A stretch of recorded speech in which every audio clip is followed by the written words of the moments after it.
Hi, sorry about the technical glitches there. I'm Dave Hostetter, curator of the Planetarium for the Lafayette Science Museum in Lafayette, Louisiana. We can't have you come in to see planetarium programs today because of the emergency, but we can bring the planetarium to you. We're going to be showing you a little bit about the constellation Taurus the Bull here using our SkyX software from Software Bisque. Thank you for being here, and I hope you enjoy it. Let's take a look over into the western sky early in the evening. We've got Venus over here, very bright, very easy to spot. Some nice bright stars over in here. And that's where the constellation Taurus actually is. So let's go ahead and turn on our constellation figures. And if you want to find the constellation Taurus in the real sky, what you want to do is to go outside right after it gets dark. We've got our sky set up for about 8:41.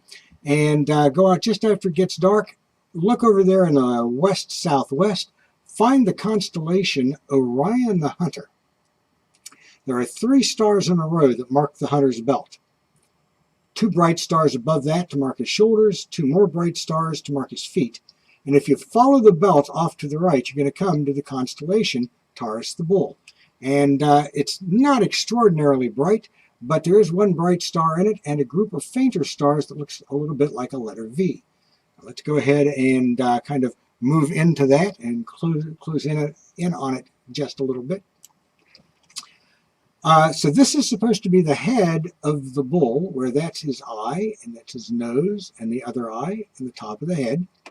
He has 2 very long horns, 1 there and 1 there. And for some reason, riding on his shoulder, there are 7 sisters that are sometimes called the Pleiades. So it's a fairly distinctive group for you to take a look at. And again, you're going to find this over in the west very early in the evening, just as it gets dark. And you want to go out and look for it soon, because as the Earth goes around the sun, we see different stars in different seasons, and we are starting to get to the end of the period of time when we can easily see the constellation Taurus. Probably by around mid-April or so, we'll be losing it in twilight. So go out soon to take a look at it. We'll hope we have some clear skies here. This coming week looks like we might do that, so that's a good time for you to look for it. This bright star will be fairly distinctive. As it turns out, there are some astronomically interesting things that are in the constellation. One is something called the ecliptic. That's what this line is. The ecliptic you can think of as being the plane of the Earth's orbit extended out into the sky. It's approximately the plane of the planetary part of our solar system. The sun is always right there on the ecliptic, and so when the sun is in the vicinity of Taurus the Bull, of course we would not be able to see Taurus in the night sky. And that's going to be happening in the next couple of months. The sun will soon be coming up along the ecliptic and blocking our view of the Bull. It'll be over on the far side of the sun from us. The moon and the planets also stay on or near the ecliptic. We call that line the ecliptic because that's where eclipses happen. If the moon happens to cross over onto the ecliptic right at the place where the sun is, we get a solar eclipse. On the other side of the sky, on the opposite side from the sun, on the ecliptic you have the Earth's shadow, and if the moon happens to go through the Earth's shadow, then we get a lunar eclipse. The ecliptic is where eclipses happen. The planets also stay near the ecliptic, and so it's not unusual at all to see planets that are scattered along the ecliptic, and often when you have 3 or 4 of them doing that over even a good-sized part of the sky, it looks like the planets are in a straight line, and sometimes people get a little bit weird about that, but just remember that's exactly the way it's supposed to be. It's not unusual. The planets are always in a line along the ecliptic, nothing unusual at all. And in the morning sky, in fact, you get a chance right now to see that. If you go out in the morning just before the sun comes up, over on the eastern side of the sky, Jupiter, Mars, and Saturn are over there, all kind of roughly clustered along the ecliptic. So you might want to watch for that. But over here in the evening sky right now, Venus is over there, and that's the only planet that we have in the early evening sky. That's the ecliptic and one of the astronomically interesting parts about that particular constellation. But if we get a little closer, these faint stars that make the head of the bull, those turn out to be something called a star cluster. They are a family of stars born together and moving together through space. Specifically, they are called the Hyades star cluster. The bright star near them is called Aldebaran, and although it's in just about the same direction as the Hyades, it is not part of the Hyades. The Hyades star cluster is about 150 light years away from us. And what that means is that they are so far away that the light that we are seeing now has been traveling for almost 150 years to get here for us to see them. We are seeing these stars in the Hyades as they were about 150 years ago. And if you want to see what they look like right now, you're going to have to wait about 150 years for the light that they are giving off right now to arrive. So when you are looking at the stars, you don't want to forget you're not only looking off into the distance to see the stars, you're looking back in time too. We see the stars as they were, not as they are. But by contrast, Aldebaran is only about 65 light years away. So it's about 2 or 3 times closer to us than the stars of the Hyades and completely unassociated with those. This star, Aldebaran, is a red giant star, by the way. It's a big enough star that if you plopped it down in the solar system, the star itself would be almost as big as the diameter of the orbit of the planet Mercury in our solar system. So this is a much, much bigger star than our own sun is. Over to the right here, the Pleiades, or Seven Sisters, that's another star cluster, another family of stars. There are dozens of stars that you can see there with binoculars or a low-power telescope.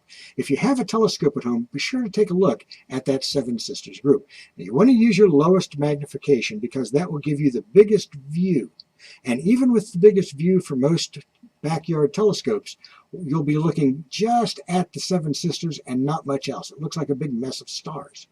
But if you have binoculars at home, and I really recommend that, if you have binoculars, also take a look at the Pleiades, at the Seven Sisters. That will allow you to look at a bigger part of the sky. And to be honest, I think that this is much prettier in a pair of binoculars than it is in a telescope. I think it's one of the prettiest things in the sky, in fact, in a pair of binoculars. So if you've got binoculars, be sure to get out there while you can and take a look at the Seven Sisters star cluster. Now, if you miss it, if we have bad sky, or you just can't get out in the early evening, and we lose it in twilight before you get a chance to do that, that's okay. Remember, as Earth goes around the sun, these stars are going to come back next year. We start being able to see Taurus the Bull around the end of the year, December, somewhere in there, and then it's with us all through the wintertime and into the early spring. So lots of opportunities to see it year after year after year, but definitely, I think, one of the prettiest things in the sky in a pair of binoculars.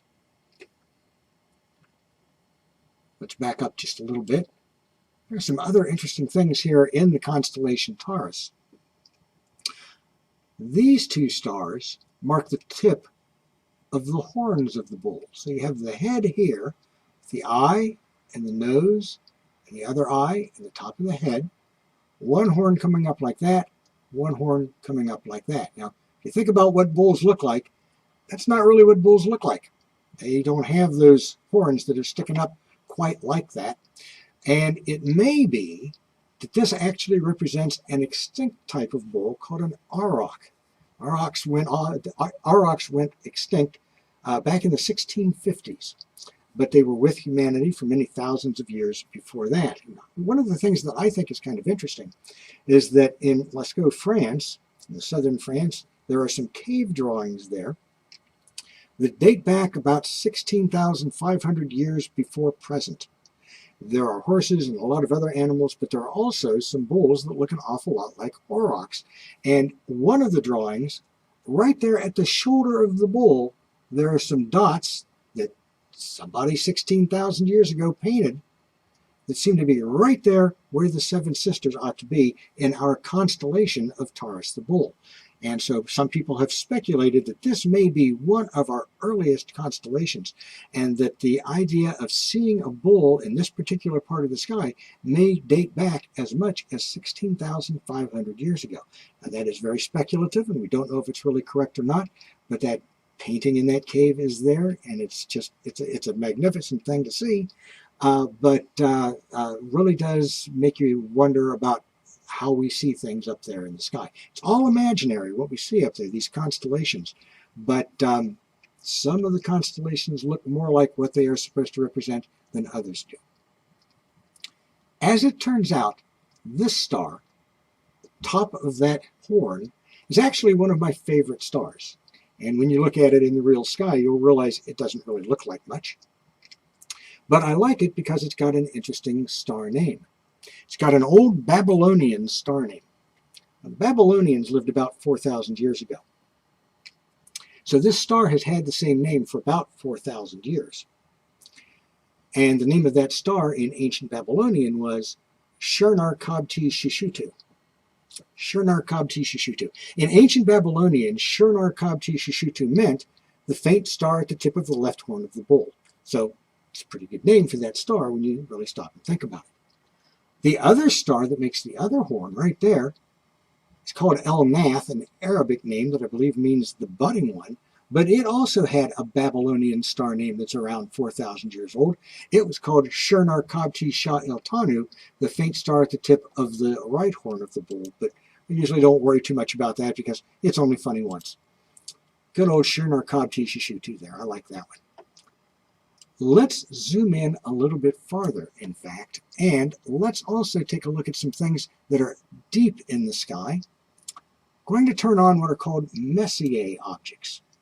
When you look at star maps for telescopes and things like that, you often see these little notations, M1, M35, M45, M42, M this, and M that. M stands for Messier. Charles Messier was a French astronomer back around the time of the American Revolution. He was a comet hunter, interested in finding comets. And in his telescopes, comets basically looked like little faint fuzzies. And so he would find these faint fuzzies and he would have to watch for them and see if they changed their positions, if they moved like comets would move. And he started finding these faint fuzzies that over a period of days did not move, and they were an annoyance to him. So he began making a list of things basically not to waste his time on, and it became known as the Messier List. Today, it's probably the most popular list of things to look for amateur astronomers because these faint fuzzies that he was annoyed by turned out to be star clusters and galaxies and nebulae and things like that. So this Messier List is a very popular group of things to look for people with low power telescopes and binoculars and things like that. And you notice that M1, the very first object on the Messier List, is right there beside Shurnarkabti Shishutu. Let's home in on that just a little bit here.